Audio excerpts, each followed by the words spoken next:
Good evening, my lovelies, and welcome. I'm Lady McCreepster. This evening, upon popular request, I thought we'd check back in on the employees of the Good Shade Hotel. Apparently, Alphea has been up to some mischief lately. Let's see what she's been up to. So come, lean in closer, and we'll begin.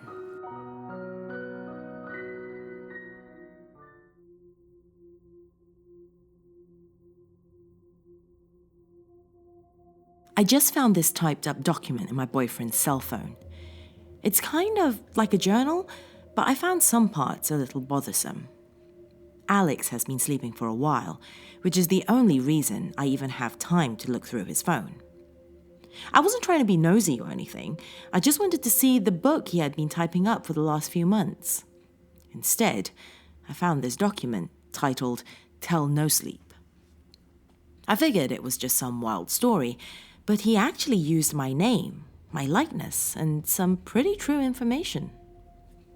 Some of the ways he described me made me smile. My mother would be proud of the woman I have become. I'm off track though, so here is the account which Alex wrote up about me, which apparently is meant to convince you all of, I'm not sure what exactly, that I drove him crazy? I'm not some psychopath. Regardless, here is what he wrote for you. Sorry if all this feels rushed. Lately, I've been feeling like something awful is about to happen, and I just wanted to tell people before it does. I'm really sick and just desperately need help understanding if my mind is lying to me. Maybe the people who were my friends will see this and realize that they abandoned me when a monster crawled into my bed. I'm pretty sure I figured out where all this started, unless my mind has entirely left me. Then I'm pretty sure Luna has something to do with this. Luna has been my girlfriend for the past few months. She's generally really amazing, but the longer we're together, the more I realize that something is very wrong here. To keep everything as accurate as possible, I'm putting my entire experience with her together from entries I wrote in my journal. I'm guessing the real story starts around the time of this entry from the end of July, though I'm still not 100% sure how it all connects, or if it really does at all. July 28th, 2016. Meg is going to break up with me. She won't believe anything I tell her. I haven't written about this yet because I thought it'd blow over once she realized that this whole thing was crazy.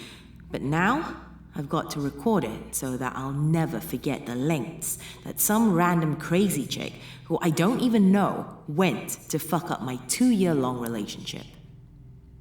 I went to a party last weekend. A couple of friends were going and invited me to come along. I'm guessing this is where the crazy bitch got both mine and Meg's numbers. Not sure exactly how she did it, but the shitstorm started the next morning. Meg woke me up freaking out, waving my phone around. Apparently, I had been receiving messages non-stop all morning, and she decided to check it in case it was some kind of emergency. Some random girl was sending me half-naked photos and messages about how she couldn't stop thinking about me. Suffice to say, Meg was pissed, and she didn't believe that I had no idea who this girl was.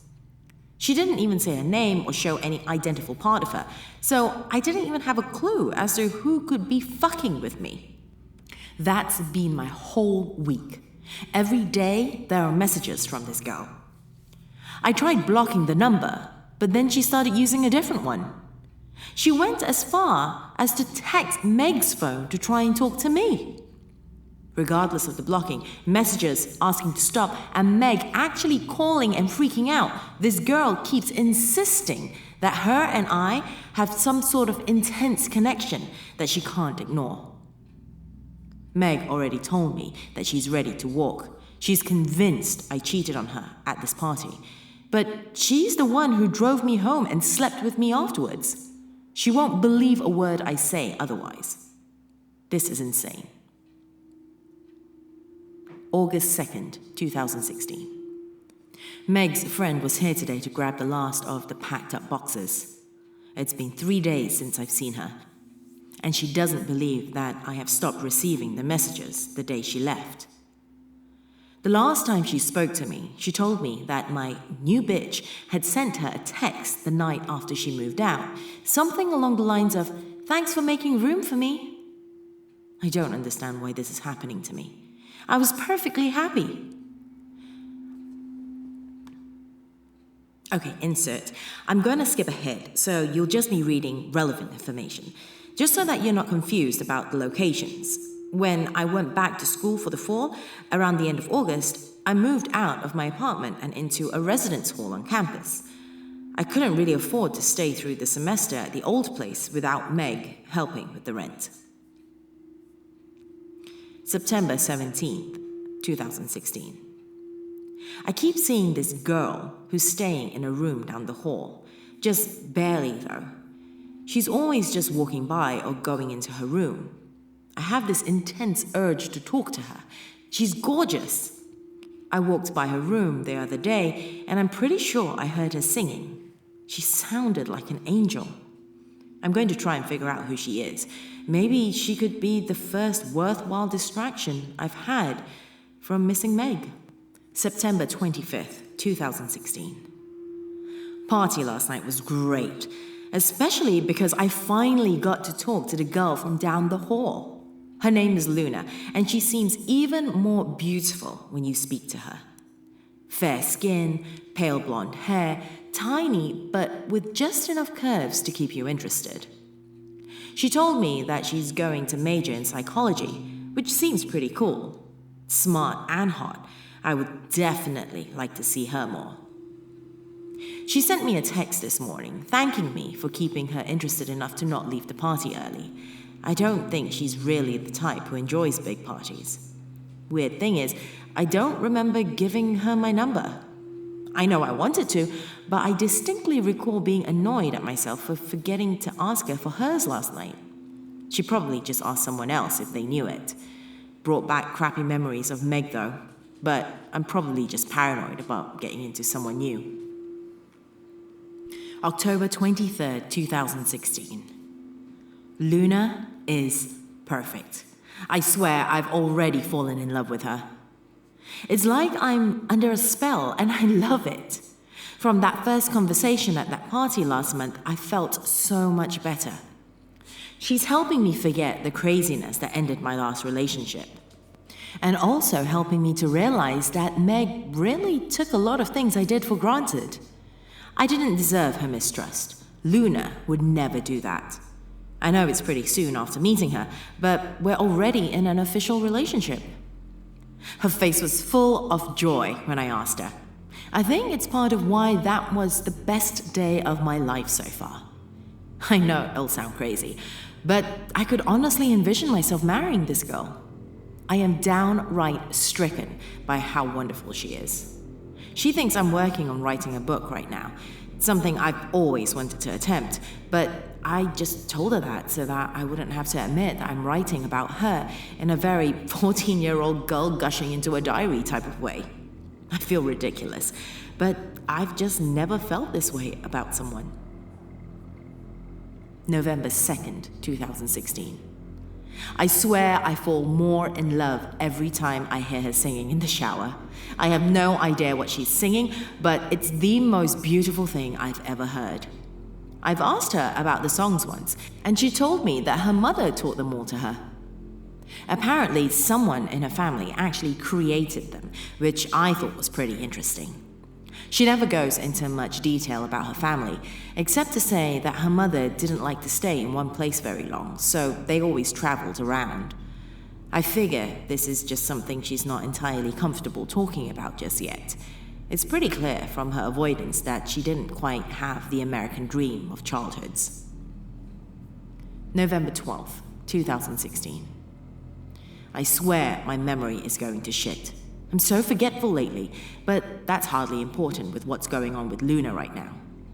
She seems like she's getting sick. She's had such low energy lately, So far, none of the medication she's taken seems to be getting rid of this cold, but she keeps assuring me it'll pass. I've been sad. I miss hearing her sing these last few days. It feels so hard to distract myself from the past without her regular bubbly personality filling up the room.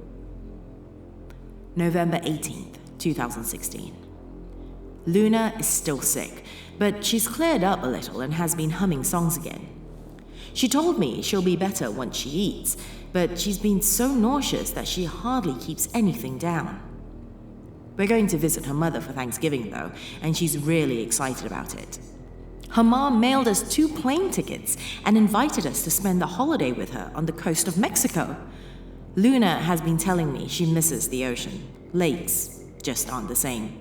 Plus, Mexico will be significantly warmer than Michigan at this time of year, so I am especially excited to spend some beach time with my wonderful girlfriend. November 29th, 2016. My memory is being kind of wonky. I keep forgetting to do little tasks. I'm not sure if I'm forgetting real memories. We had a good time in Mexico, I think. A little fuzzy on all the details, but I attribute that to jet lag. Luna's mom was really nice. She seemed to really like me. Luna looks a lot like her, and Mary looked so young they could practically be sisters. I'm over the moon that her mom approved of me. That means I'm one step closer to having this girl for the rest of my life. So, about Mexico. I had a great time. The coast was beautiful, and after the first night there, Luna didn't seem sick at all anymore. She told me her mom has a special recipe that always makes her feel better. I'm a little disappointed I never got to try that miracle meal. Luna spent a lot of time with her mother. They're really close. I think it's sweet, but it makes me even more curious about the secrecy over Luna's past. Other than that, it was a pretty basic vacation. Visits to the beach, a couple of nights of bar crawling, quality time. Halfway through the trip, Meg texted me, saying she missed me. Honestly, I had pretty much forgotten that I had ever even dated her, so the message threw me off a little. I mentioned it to Luna, and she laughed at the fact that Meg finally realized what she had lost. I overheard her talking to her mom in another room afterwards, and for some reason, something she said set off little alarms in my head. Something along the lines of, I can't believe she'd say anything after all this time. It took a lot of effort to get her to make way for me, and I'm not having my work ruined now. Her mother's response was even more confusing. Perhaps you should return to the body of Jessica to keep her off. Prove your loyalty. Facing the same issue with a better outcome would definitely keep him prepared. The conversation kind of freaked me out, and I stopped listening. I can't help but wonder if the body of Jessica is referring to someone dead. Who talks like that if it's not about a dead body? I guess being there cleared my head because my memory cleared up a little. Realized some weird things though. Like, where the fuck is my roommate? I haven't seen him since early October, but I can tell I've been forgetting a lot of basic things. Maybe he has a girlfriend he's been staying with, but for the life of me, I can't remember him telling me that he was leaving. His stuff is still here, and the policy here has you pay for the entire year in the hall, so he's wasted a lot of money to pay for a room that he's only spent a month in. I forgot all about him for a while. Apparently, absence does not at all make the heart grow fonder. Besides that, I've been missing a lot of class without realizing, and I've hardly spoken to any of my friends in the last month. It feels like everyone's avoiding me. Ever since that conversation I heard, I keep wondering if Luna killed some girl. I know it's crazy, but just the way they were talking in secrecy has me paranoid for some reason. Luna is too tiny to kill anyone, though. How's a tiny little 5'1" blonde going to get away with killing someone? December 5th, 2016. I've been split in two since returning from Mexico. One part of me is sappy and in love, just missing the sound of Luna singing in the shower. She's been so busy and distracted since we came back that she hasn't spent a lot of time here. The other part of me is paranoid and suspicious and slightly convinced that I'm going crazy. Why exactly has she been gone so much? It's just making me wonder more about the whole Jessica's body conversation. December 9th, 2016. I've been having this reoccurring dream for a while now, and I'm not sure what to think of it. I'm falling, and slowly a voice fades in. It's Luna singing. I fall until I hit water, but it doesn't hurt.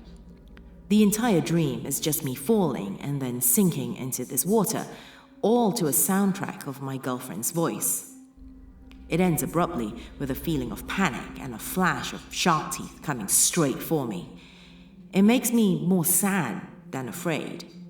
I'm stuck with this overwhelming feeling of despair, and the only place I've heard her sing lately is in my dreams.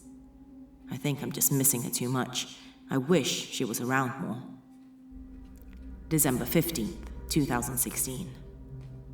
Luna has been around a lot more again, and I'm overjoyed. Her singing fills my heart with happiness and eases my paranoia. While I still have concerns over the conversation I heard last month, I figure I'll just approach her about it later. She's always been so understanding. I'm sure I just missed a key part of their discussion. In other news, her mother has sent us tickets again. She's staying in a different part of Mexico right now, but we'll still be close enough to the beach. Nothing like a warm vacation to perk up the Christmas season. I can't tell who's more excited. Luna and I are really happy to be spending the holidays together again. January 5th, 2017. Still in Mexico.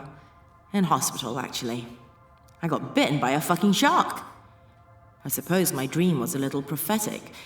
Maybe my mind was telling me that the ocean is dangerous. Just a bite on my shoulder, not super deep and apparently healing quite fast. More of a shark nip than a bite. I pretty much blacked out during the incident because the last thing I remember before waking up in the hospital was just swimming at the beach. It's not really a big deal. Some stitches on my shoulder, maybe a scar to tell the tale later. Pain meds keep me loopy, but I'll be able to go back to where we were staying with Luna's mom tonight. Maybe it's just because I'm high, but I decided to ask Luna if she knew someone named Jessica. She looked surprised, then sad. Apparently Jessica was her cousin who drowned in Lake Michigan. She told me she's been visiting the lake a lot lately, unable to keep her cousin entirely off her mind this time of year. The explanation satisfied my curiosity, and I felt bad for listening in before. Obviously, eavesdropping is like a game of telephone. You're bound to mishear parts. January 8th, 2017. Broken telephone once again. I really need to stop being so paranoid and pessimistic. I'm happy with Luna, happier than I've ever been in my life.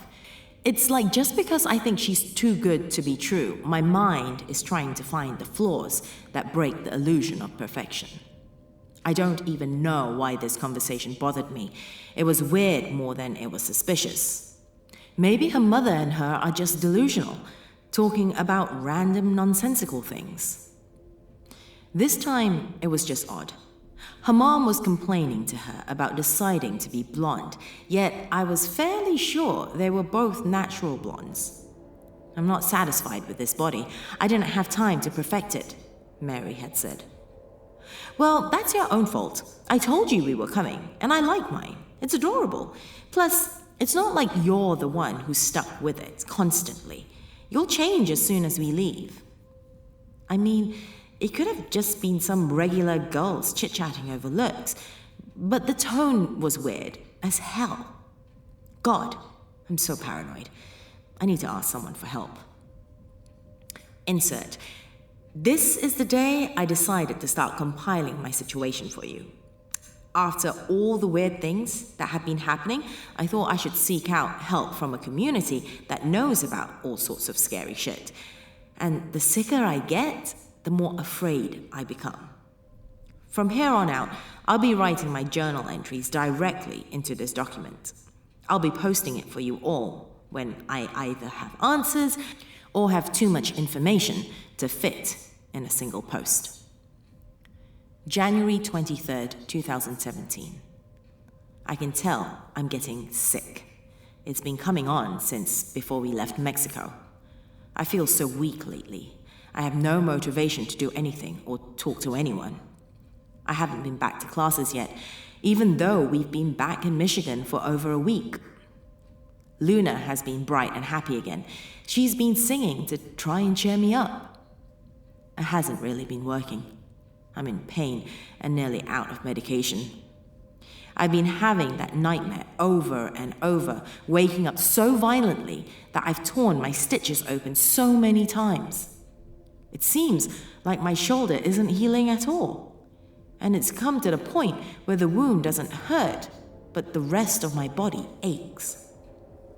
Maybe I've got some sort of infection, but I'm becoming even more paranoid lately, and just really don't want to go to see a doctor. What if it was the hospital that did this to me? I know it sounds crazy, but how else can I explain this? Luna has been so worried about me. I'm terrified that I'm going to scare her away. I'm going insane, and I don't know why. January 26th, 2017. I'm seeing things. I know it's not real, but I'm so afraid. Why am I so sick? Everything hurts. February 3rd, 2017. Luna says I have a fever. I could swear she smiled when she said it, but instead of her dazzling smile, I saw a mouth full of jagged, sharp teeth. I'm going insane. My shoulder hasn't been healing. I'm too afraid to have a doctor look at it. Thank God Luna knows how to do stitches. Why does Luna know how to do that? I don't know anything anymore. February 5th, 2017. My girlfriend is a shark. Did she bite me? Did she bite me with a shark mouth? Why does she know everything? I don't understand. February 9th, 2017. My fever is going down. I'm feeling a bit better. I realized a big thing I had forgotten. I haven't talked to my mother in forever. She's all I've got family-wise, but she wouldn't answer my calls today. I told Luna about it, and she looked at me like I was crazy. Apparently, I had a huge fight with my mom back in December, and she's been refusing to talk to me since then. Luna didn't know what it was about, and I can't remember. I feel like she's lying to me. Can't trust sharks. God, what is wrong with me? February 15, 2017. Why is my angel a shark? Why am I sick? I think she's keeping me sick. Her teeth terrify me. Am I awake? Why am I here? I keep dreaming of the inky depths of the ocean. Did the ocean make me sick? Is Luna a monster? Is she a shark? Please help me. I need to post this as soon as possible. I can't stand how sick and crazy I've become. I'm so tired. I'll post this in the morning. Alex didn't wake up the next morning, though. He's been in a coma since that night. The fever took hold of his mind and made him see things, but not what he thought. It's funny how the mind can betray you, how a siren's song can be so hypnotic that your mind becomes compliant to whatever the ancient language requests. Normally, a mother would tell you not to play with your food, but mine taught me that everything tastes better once it's been stirred around. Time to take a dip, fade out of Luna, and erase the body that was the girlfriend of Alex. I do miss the ocean. I think it's best to meet my mother on a coast for a while. I fished these lakes too much the last year between Luna and Jessica. By the time I get there, I'll be a 5'6" leggy redhead. I wonder what the boys of California will think. I told you I'm not a psychopath. I'd have to be human for that.